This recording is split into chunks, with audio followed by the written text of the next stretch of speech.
Hello, it is July 15th, 2024. This is devlog number 7 for Project Blue.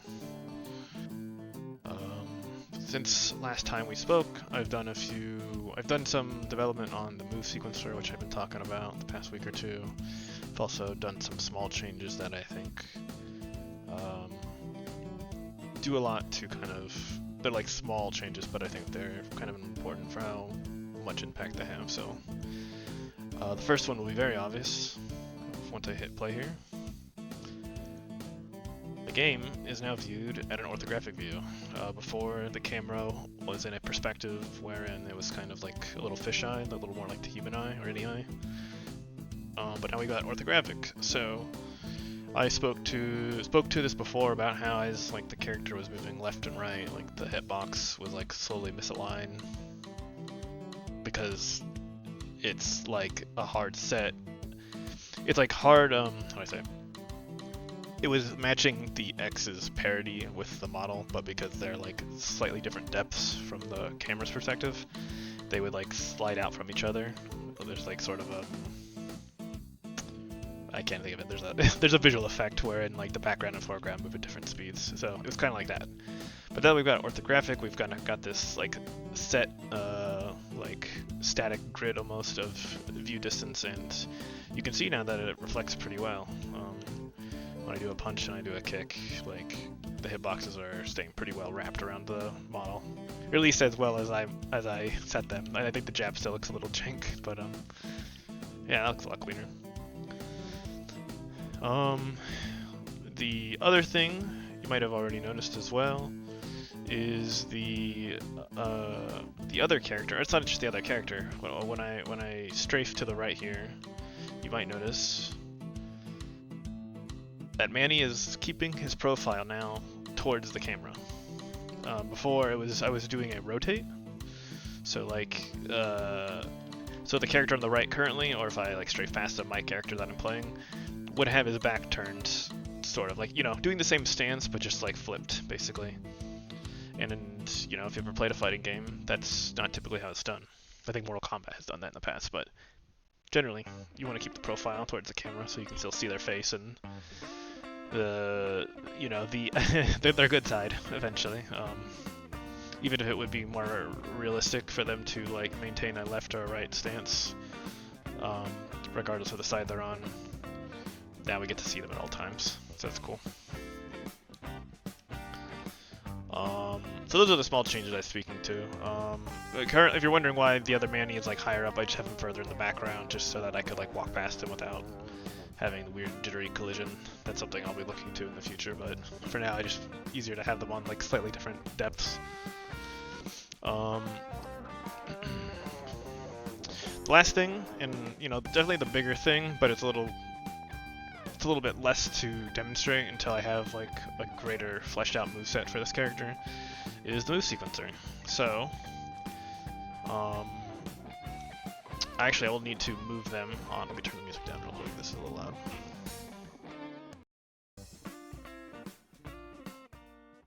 Okay. Let me jump into the level. We actually want these characters to be on the same plane now. So let's see, you're just at 0 on everything, so we'll shift you to 0 as well. And I think you can go out to like here or something, just for some distance.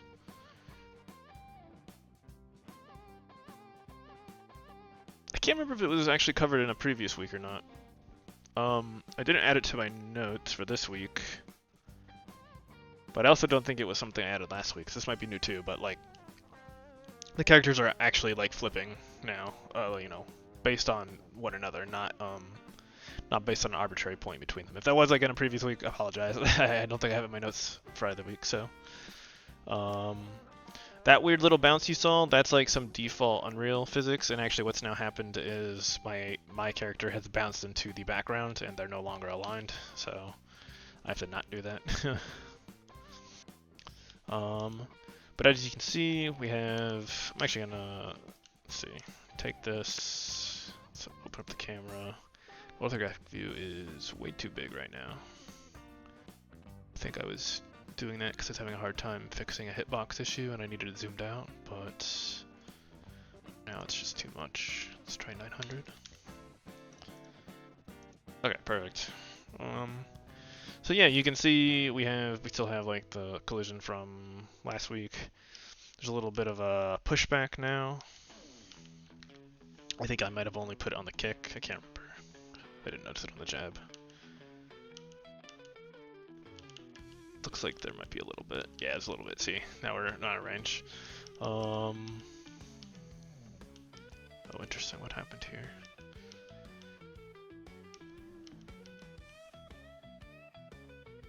Oh. Okay. Well. So there's a lot of, going on with the out-of-the-box Unreal physics. I can't tell you what happened with that first thing, where it seemed like the kick actually nudged the other Manny, or maybe my Manny, off to the side, and they were no longer aligned, and then there was some springboard nonsense that just happened there. I think that's to do with the fact that they're sliding back, and then the mesh is snapping back forward, and that might be moving. There might be something with the collision capsule.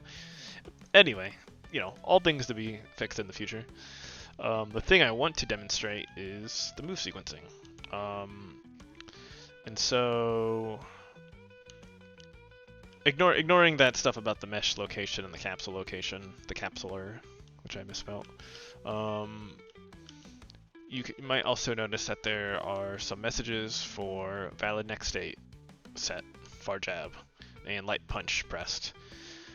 That's important to take note of because it's, denoting what's happening behind the scenes. So right now, light punch press, that's just saying I hit the button, which right now is just mapped to J, and valid next state set far jab, that's saying based off of how the data struct is set up, that's a valid state for you to enter from the idle state. And I can pull up the struct, the data table here in a second. Now, if I mash the jab, you can see all the inputs. There's 4 light punches there and only 1 valid state. That's because light jab is not valid into light jab. Now, same thing here with kick actually. Although it's a faster animation, I can't squeeze nearly as many out during the animation, but same basic principle. But if I go up to the enemy Manny and I hit jab, you can see hitbox collision detected. That's been there for a while, and more importantly, yellow one, state is cancelable. So at that point, we're now saying, hey, we met the bare minimum, which is that you're making contact on this move. It doesn't mean you can cancel into anything, but it's a first check, a first requirement that now means we can look into seeing if we want to cancel into something. So, and as it turns out,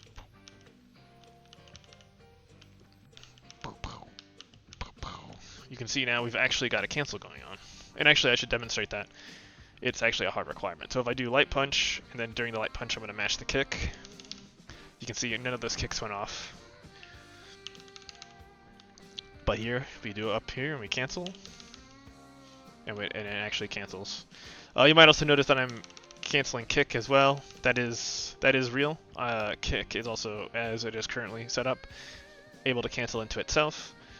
That is just because that is a pretty natural quality for a really fast button like that. Typically the lightest punches and kicks will cancel into themselves, such that they even combo, but it comes with the caveat that there's pushback, right? Which is why I implemented it. It felt just so natural that if I'm gonna have a light cancel into a light or into itself, I should probably make pushback, because that's the natural balance mechanism. So yeah, to open up and look at that stuff, we'll just peek at the table, or I guess state. Yeah, look at state first anyway. So there is now a concept of a sequential state, in addition to the hitbox, hit groups, command, all that stuff we saw before. And we can look up what a sequential state is. Sequential state is a name, which is actually just the name of the row in the data table, which is also now being stored. That's actually new as well. I did forget to call it out. But over here in this is the state table, we now have name. Now, if you ever like actually look at the table, you'll just see that it's kind of a duplicate row, but at least to my knowledge, there's no other way for me to do this, to set this up. But when I retrieve a row from the table, what I'm doing is I'm looking up by its row name. It seems to be the like primary key of the table. But as far as I'm aware, it only then pulls data from the other columns. It doesn't actually store or like retrieve the row name itself that I use to look up. So that is why I have this sort of like duplicate value here. And that's relevant because if I say want to kind of like chain states as it were, I now need like a name stowed here. So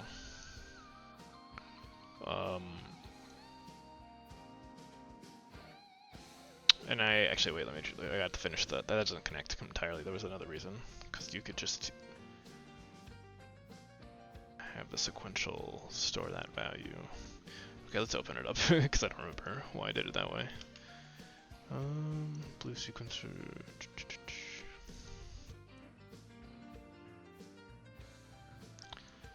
State orchestrator.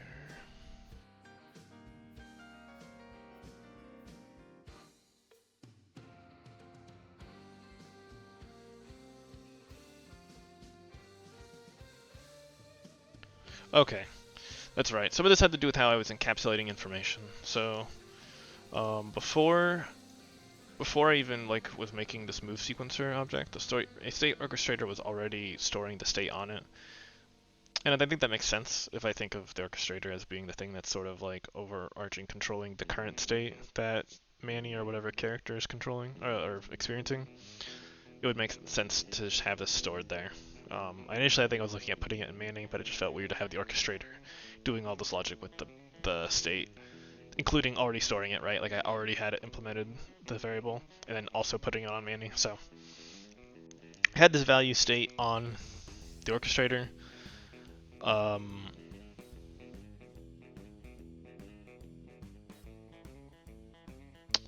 wait a second. So we try to find the row.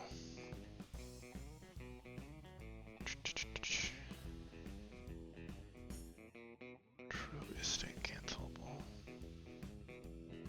Okay. In doing this video, I feel like I've identified just an unnecessary lookup. I'm not sure what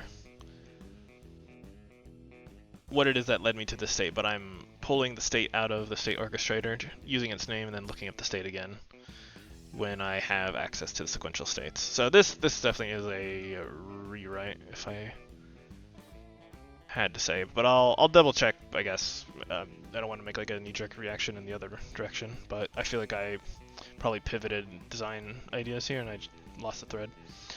But anyway, yeah, so sequential states, just the idea that like only certain moves can cancel into other certain moves. You don't want to have like everything canceling into it and everything else, because then you just have infinite combos that break the game. So this gives me a very, very like bite-sized way to manipulate what cancel into what. And I can demonstrate now that it is like a very easy change for me to just add an additional cancel. So just to review, the sequential state has a command, which is then broken up further into a motion and a button. Currently, there's nothing really interpreting motions. That's something that the like input reader, whatever class I'm gonna call that, will handle. But for now, it is just looking at like my rough draft of what inputs will look like in this game. If you're unfamiliar, you know, a lot of fighters are usually broken up into 4-button or 6-button fighters. A common way to break that up is like punches and kicks, light, medium, heavy. So that's like six combinations if you do every parameter there. Light punch, medium punch, heavy punch. Same for kicks. You see other games that do light, medium, heavy, and then like a special button or something. So those are just different like formats. I don't actually know if I'll do a 6-button fighter, but I'm basing it on Street Fighter, and they're 6-button. So that's the way I went with it. But anyway, currently it's just hard coded so that light punch and light kick map to J and K respectively. So let's say we want to have this jab cancel into itself. Because it is already by default, or not by default, but it's in every other instance we're using the light punch input. We'll just keep doing that. We don't want to do something weird where to cancel jab into itself you mash the kick button. That seems backwards. And then it's important that we give it a state name, which is how we'll look up the move itself. So var jab. And now, as long as I have connected, so you can see I'm still mashing, but I'm not getting into a state cancelable position because I'm not hitting anything. It doesn't cancel. But if I walk up to this Manny, you can see I'm actually able to cancel now. It's a little jank looking because with all the hit stop and the fact that I'm able to cancel on the first hit frame, where it's like very obvious, and there's no hit particle. It's very obvious that I'm not making any real contact, and the hitbox is being shown. Doesn't help either.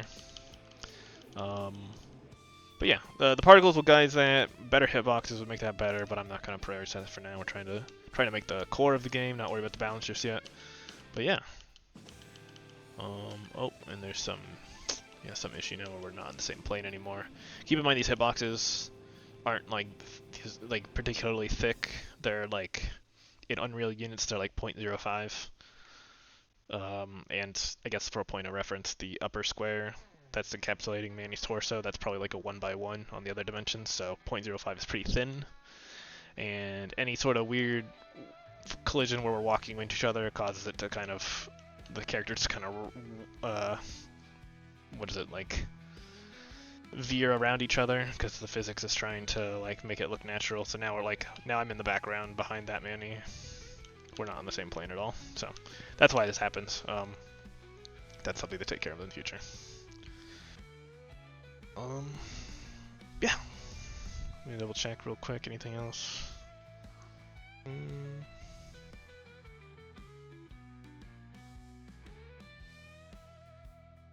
No, yeah. I mean, I briefly mentioned it. I'll talk about like the next steps I'd like to do. Briefly mentioned it already, but like part of the reason this jab is like kind of weird is because I'm canceling as soon as it hits. Like sometimes you don't even really get time to process that the hand is extended. You might see the red hitbox, but like it's like you get one frame of the hand being extended. In a lot of fighting games, you might be able to like input the cancel as soon as it connects, but it doesn't necessarily come out on the first frame. It will be a little delayed. And that's just something that I think is set move by move. Some moves are like easier to, or like not easier, but their cancel window is actually like a little bit later into the move than others. I think that's usually just like a balance mechanism, balance valve for frame data. So I kind of like the idea though of putting it a little bit later, like maybe not the last active frame, but like putting a little bit deeper. And wow, I've already messed it up. Putting it a little bit deeper in the animation just so you have more time to like really see that the punch connected. A little bit less jarring. So yeah. As always, thanks for watching, and I'll talk to you next week.